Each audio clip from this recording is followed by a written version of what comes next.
Oh, excuse me. Hey, what's going on, everybody? This is Raul with Charlie Mike, the podcast, coming to you just with a special guest. I have he's an old buddy of mine from, I think, man, were we private together?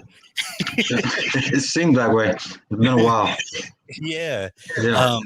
He's Army veteran, Iraq Army war veteran. He's a good guy, good friend of mine. We've stayed in touch all these years. Alexander, Dewayne. What's up, man? How you doing? Good. And yourself? Man, I'm trying to live, man. I'm trying to be like you. That's my motto every day. Be like Charlie Mike. What you been up to, man? How's everything been? Good. Things have been going good. I can't complain. I'm still alive and breathing, and my kids are healthy, and I'm as healthy, I guess, as you could be, considering with everything, but pushing through just like you are. Man, what you got out? When did you get out?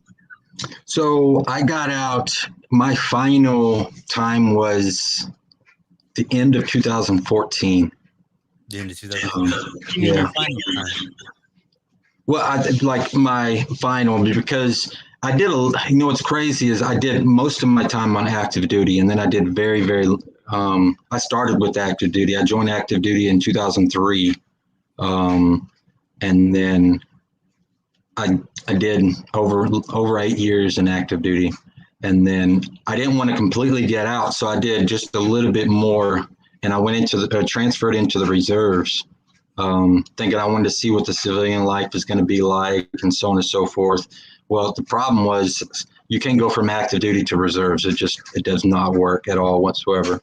I think you're too squared away to jump into the reserves because a weekend warrior wasn't working for me, man. I was like, nah, I'm out of here. I can't do this thing.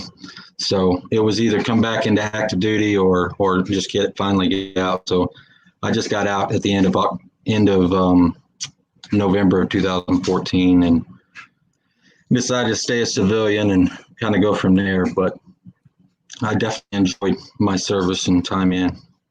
Man, what do you miss most about? I'm sorry, I hear an echo. I'm trying to see where it's coming.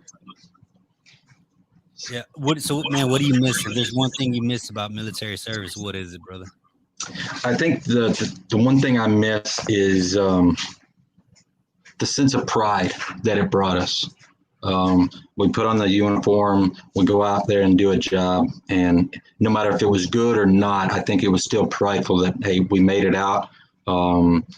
Maybe not all of us made it out, but we still made it out, and we tried to accomplish the mission as best as we could possibly accomplish it and do it that way. So I think the best part of the military that I can remember is just the sense of pride, knowing that I have a job that I could be proud of. I have a job that my kids could be proud of, my family could be proud of.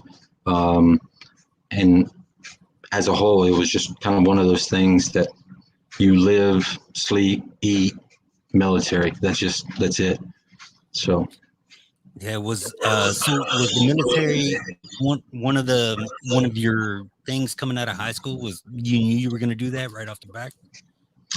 Actually, crazy enough as it is, no. I'll tell you when I came out of high school, then yeah, I debated on going in the military because my family was military. My dad was in the Air Force. I have 4 brothers. All of them were in the military. And so with that being said, is I was surrounded by military. I knew what to expect. I knew what it calls for and so on and so forth.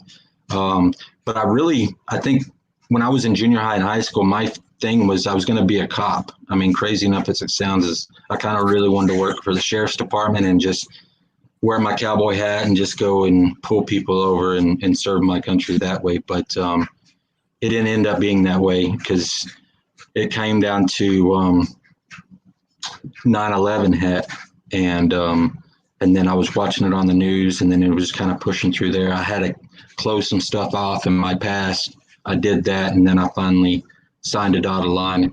But it was crazy. There's so many people was signing up after 2011 or 2001. So many people were signing up. I remember the wait list on some of the MOSs was just outrageous. I know for 11 Bravo, because I wanted to be 11 Bravo when I first joined the military. I was like, I'm going to be 11 Bravo. I'm just going to do it. And they told me the wait list in 2002, the wait list was 8 months to go to school for 11 Bravo. So not when I sign up, I still have to wait 8 months. It was just insane. But so taking some time, I finally got my foot in the door in 2003 and did my thing from there. Yeah. How did your family take everything? Well, I was newly married to my first wife. I was newly married. We had a child, and my mom and dad was very supportive. Obviously, my brothers and sisters were very supportive because we're a military family, but my wife was ready for a change, us moving out of Texas and getting away from the family and just kind of starting our own life. I don't think we were prepared as a husband and wife because we were barely newly married. We wasn't prepared to expect what was fixing to happen to our family as a whole.